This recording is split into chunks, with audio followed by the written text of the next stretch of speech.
Welcome back, dear listeners. Today, we're diving into a story that begins with the echoes of loss, but quickly unravels into something far more unexpected.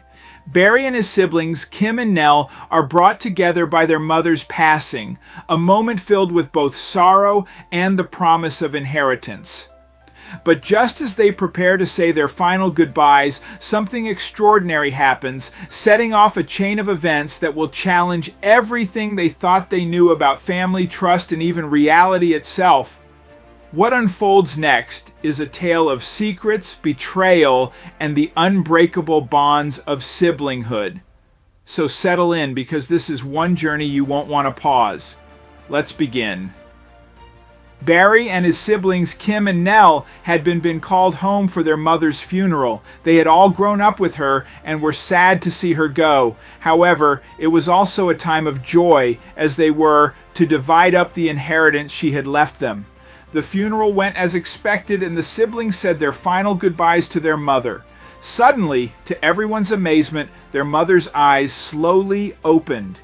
Despite having to miss their mother from now on, the siblings weren't just mourning, they were very well aware of the importance of their inheritance. Their mother would leave behind a lot of money, enough to completely alter their future. But the moment her eyes opened, all of the issues seemed to disappear. Something more important was going on, and it left them all in complete shock. Kim and Michelle had seen many things, but none like this. And Barry had his own say about the matter. None of them knew how to act after seeing their mother like that, what just happened to them, and where on earth to go from there. Barry knew, and his sisters didn't like it. But what could have caused their mother to open her eyes? Was it truly a miracle, or was one of the siblings responsible? The answer will surprise you, but before we start, smash the like button and make sure to subscribe if you haven't, and hit that notification bell so that you won't miss any new stories. Even though their mother passed away peacefully, her death caused a lot of family drama. Barry, Kim, and Michelle had been living separately for years and had barely any contact, but now that their mother had passed away, they had to come together. They were to meet at the funeral and were in for a shocking ride. Barry decided to organize their meeting. He started a day before the funeral with gathering all the paperwork. Barry knew his mother would leave behind something, as she came from a rather rich family. He started searching the house to gain more insight in her financial situation. Barry can't find anything. His first reaction is to suspect something's wrong. His mother was a very organized woman and knew for a long time that her life would come to an end. Barry looks around. Now that he realizes something might be wrong, he sees how messy his mother's house actually is. Barry was relieved to realize that his mother didn't leave him empty-handed, but he felt very alarmed at the same time. Who had been there before him?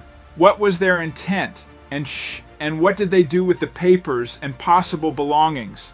After all, the funeral was only one day away. Now that their mother was gone, her belongings were easy to take. Barr realized they still had keys, so it wouldn't be hard to have come there before him. He's on to something, so Barry decides to take pictures of everything, especially of the open drawers and other signs of a visit. After that, he makes a selection of all the pictures and decides to share them with his sisters by sharing it in their family chat. It is fully only minutes after Barry shared the pictures, his sisters Kim and Shell left the group. He calls them, but they don't pick up.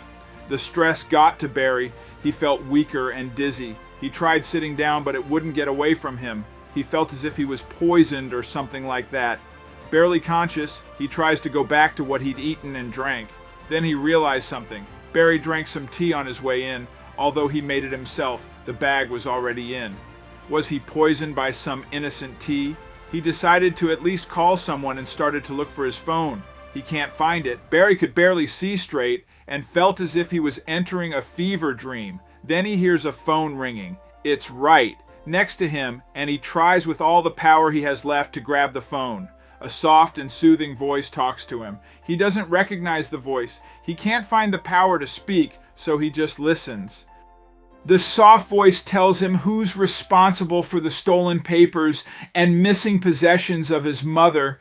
She even tells him where to find them and how to confront the thieves, who are dangerous. Barry tries to write down a few words and names, but feels how he's gliding off. He falls asleep. An hour later, he wakes up feeling dehydrated. After drinking about a gallon of water, he feels well again. He starts looking for the notes. This way he can determine whether it is real. Then he finds the notes. It wasn't all a dream. Barry was sure to lock up his mother's house before leaving. Once he's on the driveway, he looks once more at the house and hears at the same time a car pull up. Barry looks in the direction of the car and is surprised to see the car entering the driveway, stopping only inches away from his feet. It was his oldest sister, Kim. He knew he was in for something that was quick. He says to provoke his sister when she is close enough. She brings her hand to his face and says, "When was the last time you took your medicines, dear brother?"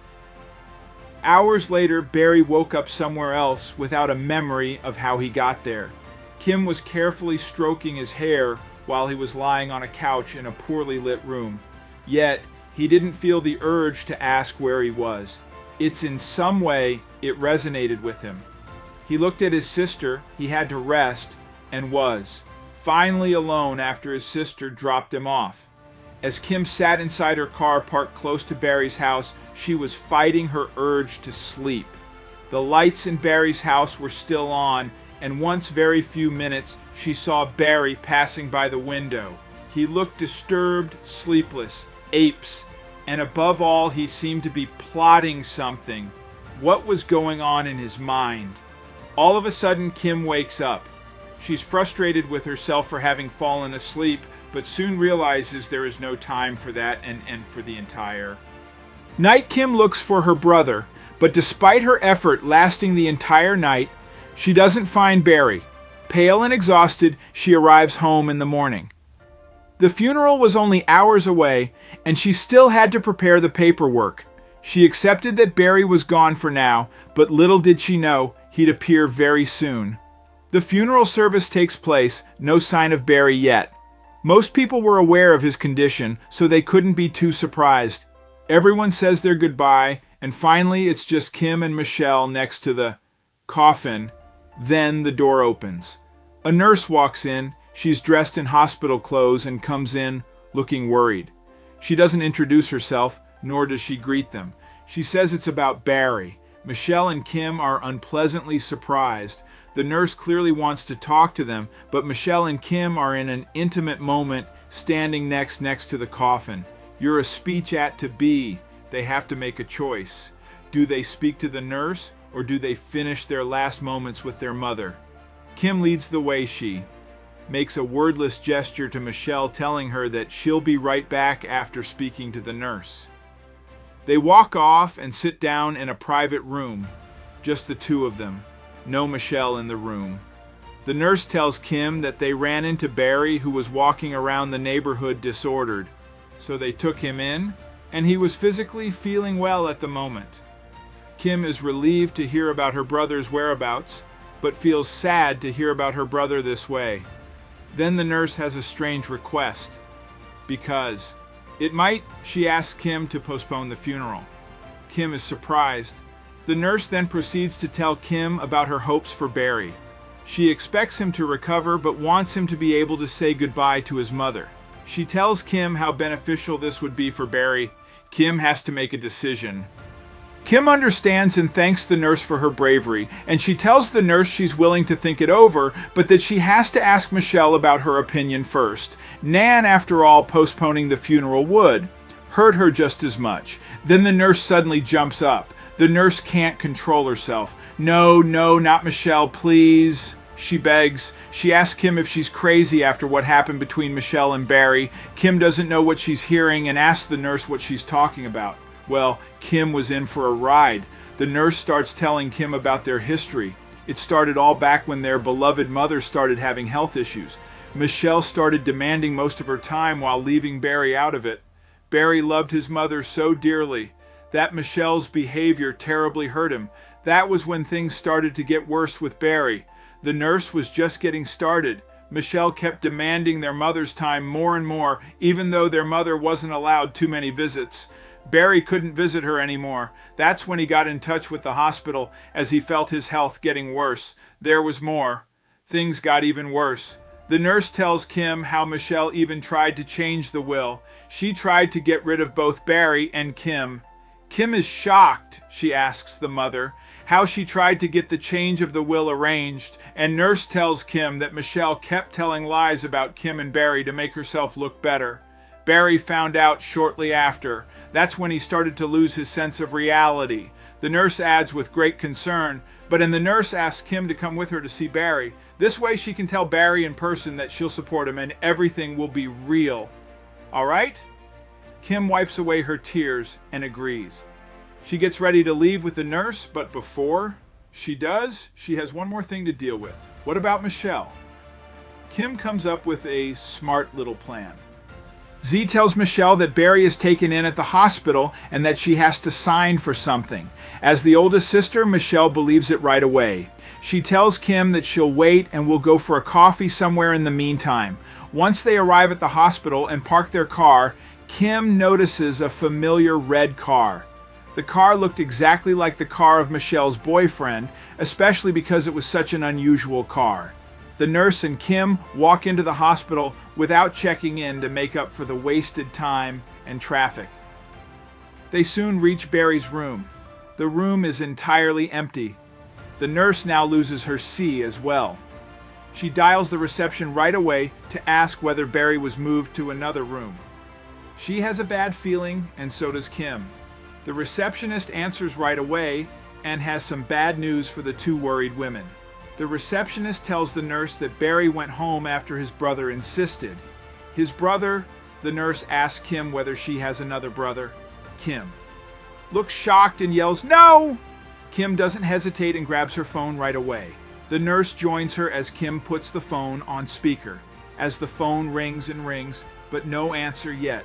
Finally, someone answers. It remains completely silent at first, but eventually, Kim and the nurse hear someone say their name. It's Michelle. She starts telling Kim how she's in charge now. Kim keeps asking where Barry is, and Michelle just laughs. Kim tries to get through to her, but she doesn't succeed. Michelle just answers, "Shouldn't you know where Barry is? After all, you're his big sister, right?" Then Kim comes up with something. Wasn't Michelle after one thing the inheritance? That would be her weak spot. She tells Michelle that she can have everything. She'll even sign a new document if needed, as long as she brings Barry back. Michelle immediately agrees. Naive Michelle, she assures Kim that Barry will return to the hospital within 15 minutes. Her boyfriend would bring him, and they'll see everything is just fine with Barry. Kim agrees. The nurse and Kim hold their breath as they wait for Barry's return. Barry returns after 10 minutes. He's looking well. Kim refuses to hold her end of the deal and tells Michelle and her boyfriend to leave. The hospital security sees them out. Kim and Barry are closer than ever, and only weeks after Barry is back to his old self.